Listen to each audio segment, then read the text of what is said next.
Hi everyone, I'm Shelly from There's No Place Like Home at redheadmom8.wordpress.com. I have been getting so many messages from people telling me that they are just starting homeschooling now or they are planning on doing it next year, and I am finding this to be so exciting. So in honor of that, what I decided to do today was I decided to share some things that you should not do when you start homeschooling. And the reason that I actually know these things is because I did them when I started homeschooling. And if you know my story, some of these things actually led me to burnout after 2 years. And I ended up sending my kids back to school for 2 years before I took them back out because I had learned my lesson and then had a better idea of what I should not be doing with them. So I'm hoping to give you a head start today, and I'm going to talk to you about 10 things you should not do when you are starting out with your new homeschool.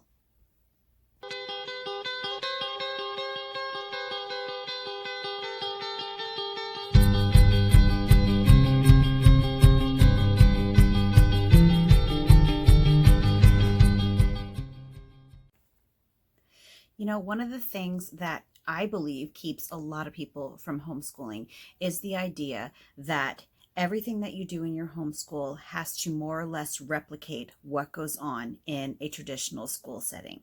And that could not be further from the truth.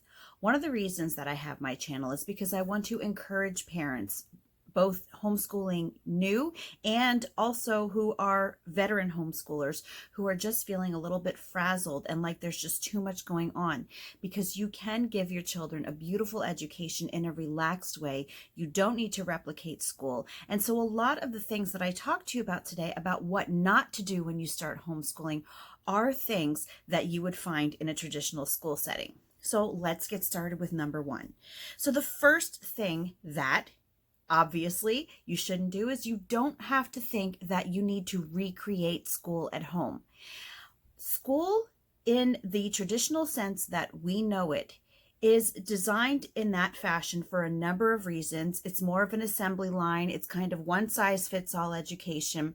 And yeah, in a lot of aspects, it's because there are so many kids who are being taught by one teacher. That is not the case in your home.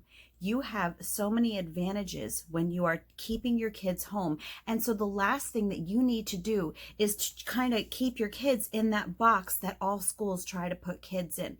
Let your kids, go outside of the box. Completely forget about the box. You don't have to make any of your homeschool day look like a school day. There are homeschoolers who, yeah, you know what? There are homeschoolers who do things that are more a traditional school way. And for some people, it works. I will say that for most people, it does not, because most kids just really aren't wired to learn in that way. If your kids do learn well that way, that's great. If they don't, that's great too. And there are other homeschoolers who will spend the day reading with their kids, taking them outside, doing crafts with them. There are other people who are more or less unschooling with their kids and just letting their kids follow their own interests. There are other homeschoolers who will take their kids to a co-op, and so the kids will learn most of their subjects through a co-op, and then they might come home and then they might work on that throughout the week. There are so many different ways that homeschooling can look that I don't want you to just get this idea that if you're not doing it exactly like your neighbor's child, if your kids aren't doing school like them, that doesn't mean that you're doing it wrong. Okay? Get that idea out of your head. So the second thing goes right along with that. Don't get stuck on the idea of textbooks. And first of all, what I also have to add to this is don't feel like you need to jump right into buying curriculum when you first start homeschooling. I know that's the first thing that parents are itching to do when they decide to homeschool is bam, they want to find that curriculum right away. And very often they're thinking of textbooks because, yeah, they've got that whole idea of school in their heads. But instead of worrying about textbooks, pay attention to how your child learns. See what they like to do. What topics are they most interested in? Do they like to work with their hands? Do they like to read literature? Are they writers? Are they better at listening to things or watching videos? So, you are not bound to the whole textbook way of learning either, just like you're not bound to the school at home method or recreating school at home. Textbooks, just like with the school at home method, really don't work for a lot of kids. And in addition, they're kind of dry, they're dull. They only offer little snippets of learning instead of really deep learning. And if your child is really interested in the subject, they're not going to get their fill out of what, a textbook will usually offer. So I want you to remember that you are not confined to using textbooks with your children. There are so many other ways for you to learn with them. You can learn through library books. You can learn through living books. You can learn books, I should mention. They're books, like historical fiction or biographies, autobiographies, trade books, which are also known as nonfiction. They can even be literature that is really written by somebody who really has a love of the subject, and it's not written in a twaddle sort of way. And twaddle is basically, just kind of those dumbed down books that, my kids read them sometimes, but if you are educating your children with living books or with literature in general, you do want to make sure that you're finding books that have really good sentence structure and have good themes, good plots. And so very often those types of books are the classics because, today's books just aren't what they were, 50 years ago for kids. So in addition to that, what I mentioned before was hands-on learning, doing experiments with your kids, watching videos with your kids, going for walks with your kids, baking for your kids. Most people don't think of these things as curriculum. Curriculum does not have to be books. Curriculum is just the tools and the methods that you are going to use to educate your children. And so textbooks, it can be textbooks, but that's not what you're confined to. So the third thing that you should not do when you start out homeschooling is don't underestimate the importance of deschooling, or now I'm hearing it being called detoxing from school. Even if you are taking your kids out of school in order to start homeschooling them, deschooling is an absolute must. But what I'm going to say is that even if your kids have never been in school and they're now reaching, the school age, the compulsory school age, so you're just deciding to just go right into homeschooling, deschooling is actually even a good idea for you as well.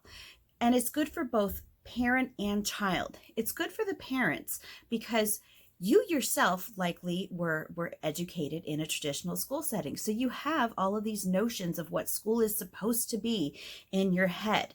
So when you are deschooling, that is your time as the parent to read up on educational philosophies, to read up on homeschooling philosophies, and to just enjoy your child.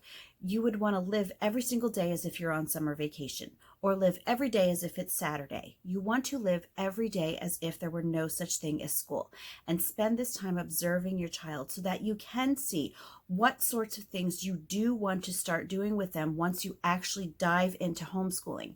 But one of the worst things that you can do if you're taking your kids out of school is, to take them out one day and then the next day go right into a homeschool routine. Both you and your kids need to you need to get used to this new paradigm. I cannot talk today. You have to get used to it.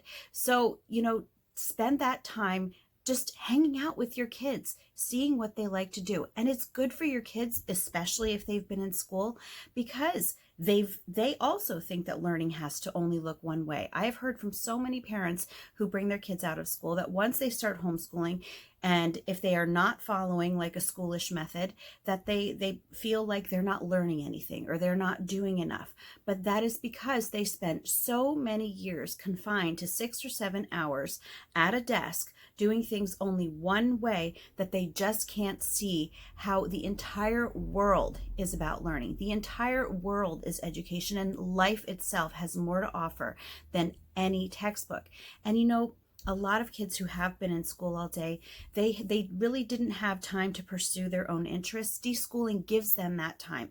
It gives them that time to find themselves, to see what it is that they want to learn about, to see the things that they like to do, and also, to kind of wind down from all the time that they did spend getting up at the crack of dawn, getting on the bus when it's still dark out, being in school all day long. They need to get used to being home too. Don't skip deschooling. It is far too important. So the fourth thing that you don't want to do if you are first starting out homeschooling is don't go overboard. I know that a lot of people start homeschooling their kids because they feel that the schools are not doing an adequate job. And so what ends up happening is that they so badly want to prove that homeschooling is going to be better for their kids that they assign 12 different subjects to their 6-year-olds, and they have a stack of books for their kids that are this high. And very often what I'm finding is that a lot of times the parents are pulling in so many different subjects and so many different topics for their kids to learn about because they want to be able to say to other people, well, look what my child is learning when they're homeschooling, and they're learning this, they're learning this. Don't make your homeschool be about you.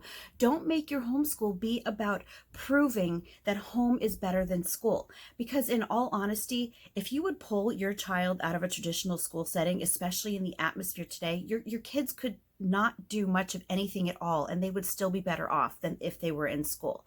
So don't stress yourself out, and don't stress out your child by giving them way too much to do just because you feel like you have to prove something. Take it slowly, because I will tell you what, if you do jam too many things into there, you are no doubt going to head not only yourself but your child into burnout, and your entire homeschool experience is not going to be a pleasant one.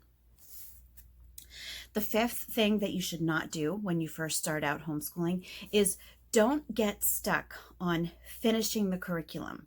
I know that it can be really, really stressful for some parents if they find that their kids, are getting to the end of the school year, but maybe they're only halfway through a book. Don't feel like you 100% have to finish every single curriculum. I used to feel like that at times when I first started homeschooling because no one told me that I didn't have to. But first of all, and I know I said not to compare about with school and homeschool, but this does help a lot of people. Schools very, very rarely actually finish an entire curriculum with their students. It just doesn't happen very much. And it does not have to happen in your homeschool. Think about progress. Think about moving forward as much as you can. But you know what? There may likely be times that your kids really do need an extra day or two on a topic. So you're going to kind of stay where you are. And that is okay, because you know what? It is far more important for your child to retain what they are learning and to understand what they are learning, even if they're staying at the same place for a few days, rather than if you just push them through a curriculum so that they will get done, but they honestly have no idea what they were learning about. Don't get stuck on finishing a curriculum. I don't know what's wrong with me today. Don't get stuck on finishing a curriculum. Your kids are learning no matter what they're doing. And very often your curriculum is probably the least educational thing that your kids are doing, especially if you are giving your kids lots of time to explore and to do things that they enjoy. Those are very often the things that they are learning from the most. So the sixth thing that you should not do when you start out homeschooling is don't be too rigid about your schedules. And I know a lot of this still comes from that whole idea of school. School has, like 45 to 50-minute allotments of time for each subject, and their specific times each day. And so it can be very tempting to do that in your homeschool. But you know what? That can also cause a lot of additional anxiety and stress, because if you think about it this way, if you're giving your children 45 minutes to do their math, and if they're struggling a little bit with their math that day, a lot of times if you have this schedule up on your wall that you think that you have to follow, if you see that it's getting closer and closer to the time that math is supposed to be over and your child is only halfway through, you're going to end up pushing your child, and you're going to end up probably having a little bit of a battle with them, or do what I used to do and do Saturday school. If you feel like you're getting too far behind, don't do that. That's something else that I want to say. Don't do Saturday school with your kids because you feel like you're behind. But one thing that I can tell you to do is, if you want to set a start time, that's a great idea, to set a start time so that you know and your kids know what time it is that they're going to start school. And if you want to set like a tentative end time for school, not that you necessarily have to do school all the way up until that time, but a time that you want to finish, like that's like the latest time that you want to finish. If you want to do that, you can do that as well. But just kind of go with the flow with the rest of the day. And definitely you want to have a routine to your day so that your kids know what it is that they're going to be doing, but don't worry about setting out allotments of time. Just let your kids take as long as they need to take. Okay, so the seventh thing is don't worry about getting it all done. Now, I talked before about getting your curriculum all done, but now I'm talking about those day-to-day lesson plans, because that was another issue that I had. I would schedule so many things into the day, and we would be doing school for like 6.5 hours, and we still would only be halfway through. And so, yeah, there were times when I first started homeschooling my kids that we would sometimes still be doing school around 5 or 5:30 in the evening. Or if that was impossible, that was when I would tack on those Saturday school days, just because I was so intent on checking off those little boxes next to my lesson plans. If you don't have time to finish everything in one day, let it go. You can finish it the next day. You don't need to tack it on as extra. You don't need to add additional days, and you don't need to spend, an extra 4 hours doing school with your kids. If you did not get everything finished for the day, it's absolutely fine, because I'm going to say the same thing that I said with curriculum. Your kids, if you are giving them time to explore their interests, are learning more from life. Yes, they definitely will need your help with learning things like, reading and writing and arithmetic. Everything else really is gravy, okay? Because once they have those basic skills down of reading, writing, and arithmetic, they really can be prepared to learn anything else that they want to. Those are the foundational skills. So if you want to make sure that you get those things done each day, that is a great idea. But don't stress yourself out if you didn't get to that science worksheet that day, or if your art project didn't pan out. Those check marks are not going to win you any awards. Okay, so the eighth thing that you should not do when you start out homeschooling, and this is a big one for me, is don't think of yourself as a school teacher. I know when you're homeschooling your kids, you are teaching your kids, but you know what? Any parent in any capacity is a teacher to their kids in some way. Before your kids ever even start school, you're teaching your kids how to brush their teeth, how to brush their hair, how to get dressed, how to tie their shoes, how to eat with a fork and a spoon. You're helping them when they're learning to walk. So you as the parent, yes, you are a teacher in a lot of ways, and all parents are. But what I'm talking about is getting this notion in your head that you have to act like the school teacher, which, yeah, is something else that I did. I used to actually have a classroom, which I decorated just like a classroom in a school, which is something else that I recommend against. If you want to have, like a schoolroom or a classroom, that's great, but I would highly recommend that you do it in some fashion other than what a traditional school classroom would look like. And here's why. I had a classroom that I had the chalkboard in front, and I had the little school desks that I picked up at a thrift store, and I had those educational posters all over. And if you would have walked into the room, you very likely would have thought that it was in a school. That's what it looked like. And it made me feel like I was a school teacher. So I would stand in front of that chalkboard lecturing my kids, the lessons that they had to do. I would have my kids raise their hands to ask questions. I would have them raise their hands to go to the bathroom.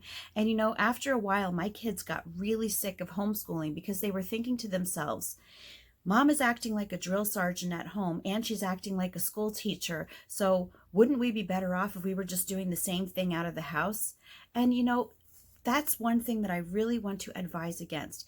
It's okay if you are accepting your role as a teacher to your children, but you don't need to again recreate what is happening in a school, because school and homeschool are two completely different things. The ninth thing that you should not do when you start out homeschooling is don't fall for the one-size-fits-all premise when it comes to their curriculum or your child's developmental timelines. You know, that's something else that you can very often start comparing your kids with other kids, maybe neighbor kids who go to public school, maybe other homeschoolers that you know, or maybe older siblings who were in school so you have a good idea of what they were doing at what time. Don't stick your kids back into that school box of thinking that they have to do things a certain way. They have to do things like everybody else does them. They have to learn things the same time as everybody else.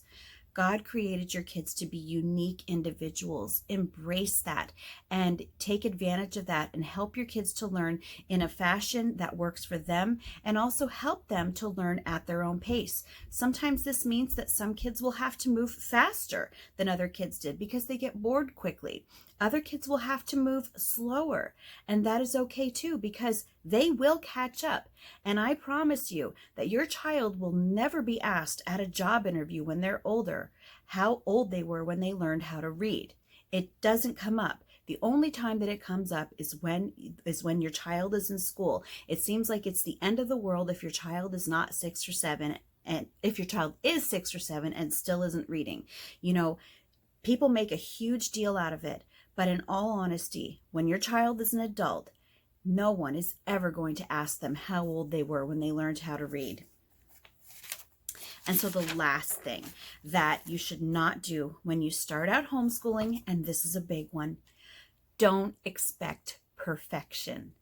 I know that a lot of times homeschool parents are really enthusiastic about letting other people know what it's like to homeschool. And so, yeah, very often they will talk about the good times in the homeschool. They will talk about the highlights. They will talk about the things that really worked for their kids and, you know, the favorite things that they did. But very often, because they don't want to discourage you from homeschooling, they might not tell you, you know, that there are mornings that their kids refuse to get out of their pajamas, or there are mornings when the kids are bickering, or there are mornings when a child is refusing to do their spelling. And I guarantee you these things happen in every single home.